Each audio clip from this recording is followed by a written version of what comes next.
Little old Manchester City with yet another double over Manchester United, and God, it feels good. It feels so good, guys. I've just finally got back from Manchester, and it was so satisfying to witness this brilliant, wonderful team yet again get a victory that they deserved. And honestly, it felt so sweet. They made us work for it. Well, they didn't make us work for it. We made ourselves work for it. But eventually, 3-1. Phil Foden absolutely can't stand that club. Erling Haaland, he cannot stand that club too. And honestly, it will never, ever get tiring watching Manchester City put 3 goals, if not more, past Manchester United. I love it, man. Absolutely love it, because I cannot stand that side. And this is so sweet. It'll never not be sweet. Honestly, delighted. Absolutely delighted. I've just got home. I watched it in the Waldorf today in Manchester. I was there with these guys, Asahi, and they invited me down to do a little bit of presenting for them, and it was so good being around loads of Blues. I wish I could have been at the ground, but work called and I was doing that, and it was cracking. And honestly, the tension and the nerves in that room when Manchester City went behind were just palpable. You could feel them. It was tangible. It was horrible. But then, at this point, true great teams get going. And City, honestly, I thought largely today we were very good, despite the narrative, despite the tension around the game.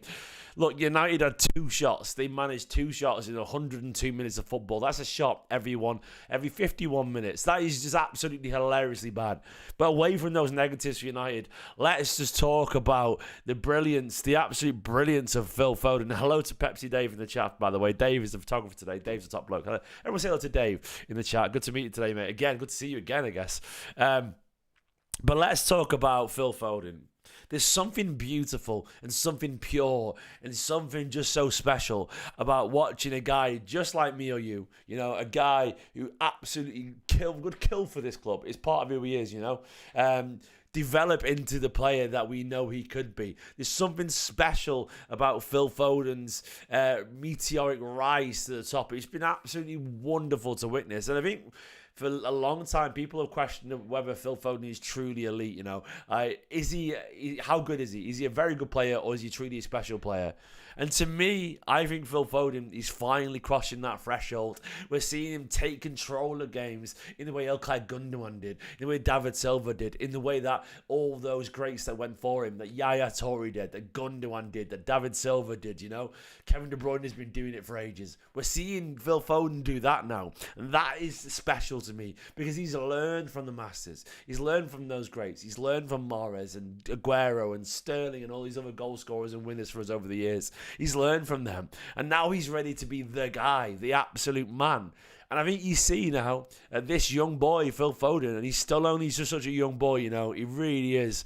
He's still only, 23 years old? It's ridiculous. He's finally ready to step out of the shadow of all those wonderful players and go, I am the guy. This is my club. This is the team that bleeds through me. This is the team that if you cut me in half, there'd be a Manchester City bad. Like the rings on a tree, you'd have the Manchester City crest inside of Phil Foden. This guy, obsessed with this club, one of us, and obsessed with destroying Manchester United. And he did today. And I've got to give credit to Rashford. You know what? I said it at the time when I was watching the game. There's sort of something kind of quite beautiful about fans of the club scoring, Rashford is a United fan. He scored for United. It's a nice story there in a derby. But then Phil Foden went, anything you can do, Marcus, I can do better, because I am better than you. And he is better than Marcus Rashford, and then some. The way he picked up the mantle, after, if we're being honest, a reasonably poor heart by Phil's standards, missing a couple of chances, giving the ball away a couple of times. He wasn't at his best, but then he said, no, I am Phil Foden now. I am a special footballer. This is my side. And I don't mean my side because I'm a City fan. I mean my side because I've been here one of the longest in this team now. And he has. You look around that team right now today, and Phil Foden, he's been at the club longer than Ederson, Kyle Walker, Ruben Diaz, Ake, all of them. He's been there, all of them. But he's been in the team, longer than most of them. Longer than Ake, Diaz, Rodri, Kevin De Bruyne. Not Kevin De Bruyne, sorry, Jeremy Doku, Erling Haaland, most of them, man. He's a senior player now. He really is a senior player. And he's coming of age, and it just does mean more. It does just mean more when you see Phil Foden score those goals. And I love the celebration, I love it. It's camp, it's silly, but football celebrations are, and it gives him a little bit of an aura. When he gets down, it's just this. I love it. I absolutely love it. I love the theatre of it. I love how it does actually make him a little bit more marketable. It does. And to me, him trying that is sort of indicative how he feels about himself right now, you know? Phil Foden is not trying that if he doesn't feel comfortable. Phil Foden is not trying that if all those other players that are there. But now he's the main man. And that is exciting. He's our clutch player. I absolutely agree. And to be honest as well, he isn't just him, of course. You know, Erling loves a goal against Man United. He wasn't at his best today. But watching Erling Haaland put the ball in the back of the net at the end and celebrate by sort of mimicking a Poznan. Come on, man. Come on. What more could you ask for? What more could you ask for as City fans to see that? I'll get on to the overall performance in a minute, but first of all, I need to just talk about how absolutely desperately terrible Manchester United are. Guys, you're shocking. You're so bad. Your worst team we probably faced this season at the Etihad. I'm not even exaggerating. That is the least shots we faced by every single team.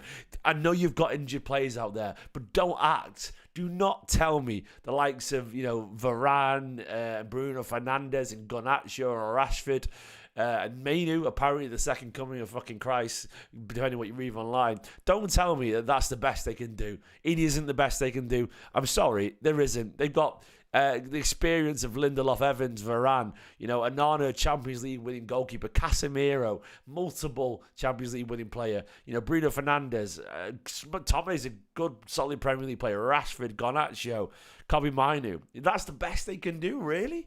Just genuinely hoofing it up the pitch, defending it, and the best they can manage is 2 shots and 26% possession, and they're currently sat, what? Where in the table? 6th?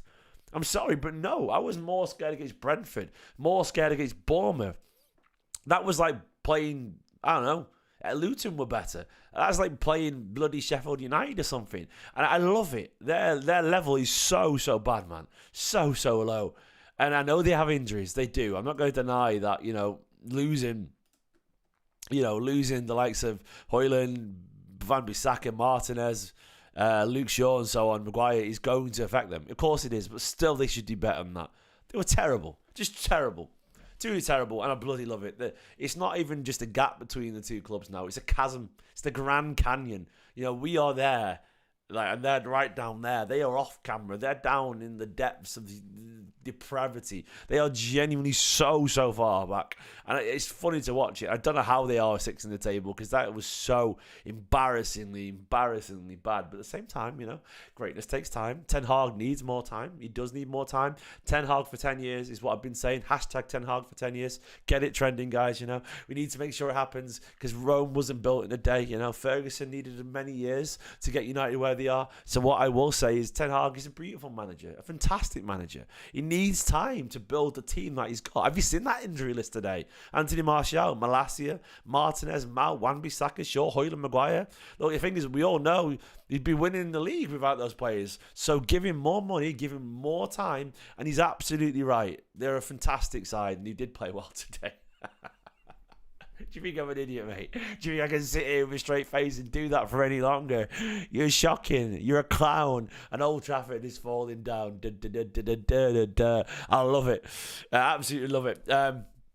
Either way, City today, I thought we were good today. The thing is now, removed from the emotion and the tension of that game, I can finally say we were good. We were genuinely good. It just felt worse. It felt worse than it was because, guys, derby days are horrible. You know, they really are. And when you look at the stats here, I'll bring it over to the big screen so you can see them. Look at those stats, lads. 27 shots to their 3. 1 on target they had. We had 8 on target. The next year of 0.26 for them. The same per possession, actually. You know, 3.32 for us. Absolute domination. It was so one-sided. And I guess it felt different. It felt like a struggle. But ultimately, you know, City were the better side, and by far the better side in the first half. I actually agreed with Pep to say that we played better in the first half. We did. I want to say quickly thank you, by the way, to my latest member, City Till I Die Vol. Thank you so much, pal. Massively appreciate it. A legend for becoming a member. Hugely appreciate it. I'm very tired tonight, but I will do the fan view live tomorrow night, I reckon. I'm going to schedule it so I don't forget to do it for tomorrow. So if you want to join for the fan view live, City Till I Die Vol, please do, my friend, and we'll chat United, we'll chat Foden, and we'll chat Liverpool, of course, as well. But yeah, City today, absolutely Legend, thank you very much. City today, absolutely the better side. It wasn't even close. It really wasn't. Phil there for 9.8. Kevin didn't even play well today. I'm sure he probably created a couple of chances, Kevin De Bruyne, did he? Created chances, 6 key passes. There you go. For a man who didn't play near his best today, Kevin De Bruyne had 6 key passes. It says it all for you, doesn't it? You know, it is what it is. Guys, please give the video a like and subscribe, by the way, if you are new to the channel. It would be massively appreciated. It really would be. I thought in the first half we were the better side. Absolutely the better side. I actually agreed with Guardiola. It just felt worse because, I mean, the stats here will sell it all. I thought the second half we were drifting until Phil Foden scored. And look, there's the stats for you here now. Like, the first half, XG of 2.73, 18 shots in the first half. The second half, we only managed 9 and 0.59 XG. I know we scored a couple of goals and turned it around. We scored 3 goals and turned it around. But I agree with Pep. Pep said we were better in the first half. And I think the football was better in the first half. More control in the second half, but less creativity. But it doesn't matter. Eventually, talent steps up, and he doesn't get much more talented than Phil Foden, you know. I really enjoyed it. I did feel like the weak link in the first half was Doku. He's not having his best form right now. I'm not gonna destroy him for it. What's the point? What point have you got for tearing down a 21-year-old in his first season? His form has gone up, and then it's gone down. It's fine. Do not worry about it. Do not stress over it. Do not overanalyze it, and do not judge Jeremy Doku on 6-7 months as a Manchester City player. There is no point. I assure you, there's no point. He will need time. Right now, he's probably not in my strongest 11. It doesn't matter. And he probably was the weakest link today. But other than that, you know, it's not worth stressing over. Haaland, of course, Mr. Sitter. What was he doing? My head was in my hands. I was furious when that didn't go in the back of the net. I felt like today was going to be just one of those days. Just one of those days. But, you know, it wasn't to be that way because Bernardo, De Bruyne, Stones, Rodri, everyone, they did their thing and they set up a City fan again to do wonderful things. I tell you what, it does feel good, doesn't it? It really does feel good when City fans score the winners, especially the derby. And look, Phil right now is special, man. All I've ever wanted from Phil is to see him take that lead, take that mantle, and he has.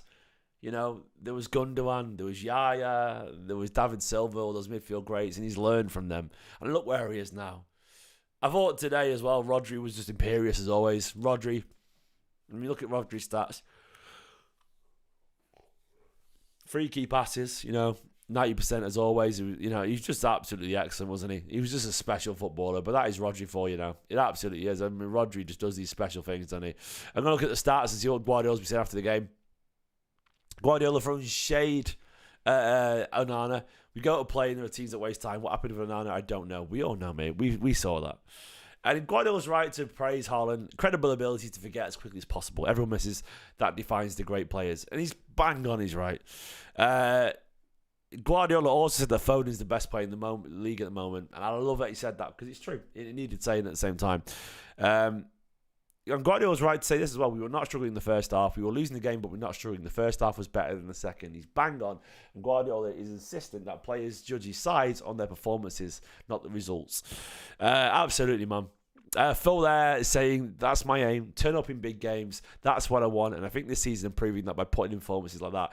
I'll keep working hard. I understand what it means for fans of Derby at the Etihad. It means everything. It does indeed, Phil Foden. Lads, my voice is absolutely gone. But it feels good, man. It feels so good. And watching the United fans pour out of the ground. Where are you, you shameless cowards? Stay till the fucking end. Just not being absolute shitbags. That's the United fans for you, know? That's where they are these days. It emptied out so quickly. It's only 3-1 as well. How little faith they have in their side. There we go. Look at that. How little faith. The game's still going on there. You pussies. You had to get the train, didn't you? And do you know what? I was in the Etihad today. It was wrapped in Manchester City decals everywhere. Like Asahi took all the advertising boards, so they were surrounded by blue, and I love it. I love it. I wasn't at the games today, Marcus. No, mate. I was working with Asahi at the pub, one of the pubs in Manchester, the Waldorf. They had a takeover in there. I was doing some presenting for them. It was great fun. I was really terrified that they were going to lose today, and the video would be awful. But it's going to be good, you know. So, and enjoy. I have no interest in watching Goldbridge's tantrum because it's insincere, and I'm embarrassed for him. I don't actually enjoy watching tantrums of people acting like babies because it makes me feel depressed that people are babies. Do you know what I mean by that? I think it's cynical and it's fake. And if it is, grow up. He doesn't deserve my attention. You go and do it. Feel free. You feel free. But to me, nah, I'm sorry. He knows what he's doing. Super chats are coming in. Bloody love a super chat. I love a super chat. Caleb and Nicholas are my guys. Feel free to match them, everyone. You know what I mean? Caleb and Nicholas have just stepped up, and it does help support little old me, esteemed company, Stephen McInerney, do this for a living. It's massively appreciated.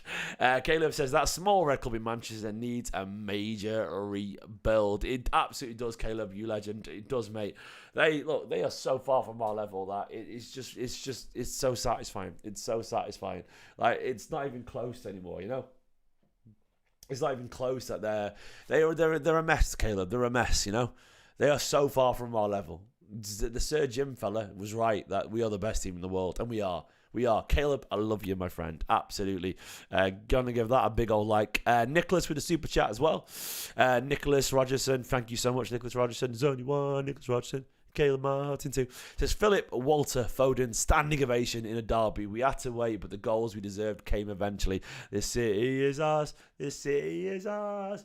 Got back to London. This city is ours. Absolutely. I love that, by the way, that he walked off around the side of the pitch. He got that standing ovation. He got the standing ovation he deserved for his performance. And there's something about that is sweet, man. Like, seeing Phil Foden get that moment, that arrival, is just everything. It's absolutely everything. And it's important. It is important. It is important to get that, you know. Absolutely is.